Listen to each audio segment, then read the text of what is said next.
কোন ব্যক্তি বেহেশতে প্রবেশ করিতে পারবে না, কোন ব্যক্তি বেহেশতে যাইতে পারবে না, যাহার প্রতিবেশী তাহার অত্যাচার থেকে মুক্তি পায় নাই। আপনার প্রতিবেশীর সাথে যদি আপনি খারাপ ব্যবহার করেন, প্রতিবেশীকে যদি অত্যাচার করেন, গালাগালি করেন, প্রতিবেশীর যদি দেখতে পারেন না, রাস্তাটা চললে দেখতে পারেন না, তাহলে কি হবে? আপনি জান্নাতে যেতে পারবেন না। প্রতিবেশীর সাথে ভালো ব্যবহার করতে হবে, তাহলে কিন্তু আপনি জান্নাতে যেতে পারবেন। কিভাবে? এক লোকে হজ করতে যাইতেছে, যাইব মানে টাকা জমা দিছে, তখন দেখে প্রতিবেশীর বাড়িতে মরা গরুর গোস্ত রান্না করতেছে।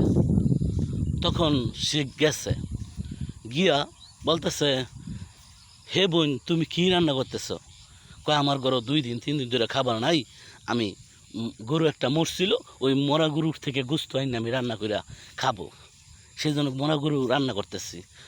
কয় কয় মা, তুমি এগুলি কী করতেছ? মরা গরু গোস্ত খাওয়া তো জায়েজ নাই।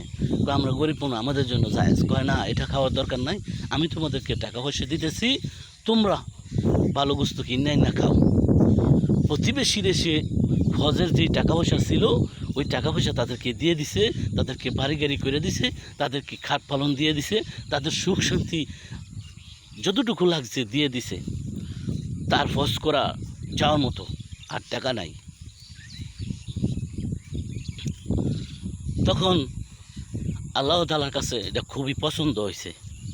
তো যারা যারা হজ গেছে, তাদের গ্রাম থেকে যারা হজ গেছে, তাদের থানা থেকে যারা হজ গেছে, তবে তারা হজ গিয়া দেখে যে লোকে টাকা পয়সা দান করে দিছিল, এই লোকে তো যাইতে পারে নাই, কিন্তু ওই লোকে হজ করতেছে। তারা দেখে ওই লোকে হজ করতেছে, তখন কয়, তারা হজ করে বাড়িতে আইসে, আয়া কয়, কিও ভাই, আপনি দেখলাম হজ করতে গেলেন? কয়, না, আমি চাইতে পারি নাই তো, আমার টাকা পয়সা প্রতিবেশীকে দান করে দিছি, আমি হজ করতে যাইতে পারি নাই। কয়, না ভাই, আমি আপনাকে দেখছি হজ করতেছেন, আপনি আমার সাথেই মুসাফা করছেন, আমার সাথে দেখা করছেন, আপনি সুন্দর দেখছি হাঁটাহাঁটি করতেছেন, কাবাব ঘর দইরা কান্নাকাটি করতেছেন, আমি দেখছি তো আপনাকে, আমি না দেখে কি মিথ্যে কথা বলবো? তখন ওই লোকটাই বলে যে, আমি তো যাই নাই, তারা বারে বারে বলতেছে গেছি গেছি, তাহলে আমি আজকে রাতে আল্লাহর কাছে জিজ্ঞেস করবো আমি কি ঠিকই গেছি কিনা। ওই রাতে আল্লাহর তাহাজ্জুদ নামাজ পড়তে পড়তে পড়তে পড়তে আল্লাহর কাছে বলছে, আল্লাহ, আমি তো হজ করতে যাই নাই, তাহলে কিভাবে আমার হজ কবুল হইল? ওই দেখো, তুমি তো যাও নাই, কিন্তু তোমার যে দানটা করছো, এই দানটা আমার খুবই পছন্দ হয়েছে, প্রতিবেশীকে তুমি ভালোবাসছো, আমার খুবই পছন্দ হয়েছে, দেখা আমি তোমাকে কবুল হজ নেকি দিয়ে দিচ্ছি। আল্লাহ তাআলা চাইলে কি না হয় ভাই? একটা ছেলে কোরআনে হাফেজ হয়, 30 পড়া কোরআন, এমন একটা কোরআন তার ভিতরে থেকে যায়। তো আল্লাহ তাআলা মানুষের কী না করতে পারে ভাই? যদি চান আপনি প্রতিবেশীর সাথে ভালো ব্যবহার করেন, তাহলে অবশ্যই জান্নাতে যেতে পারবেন।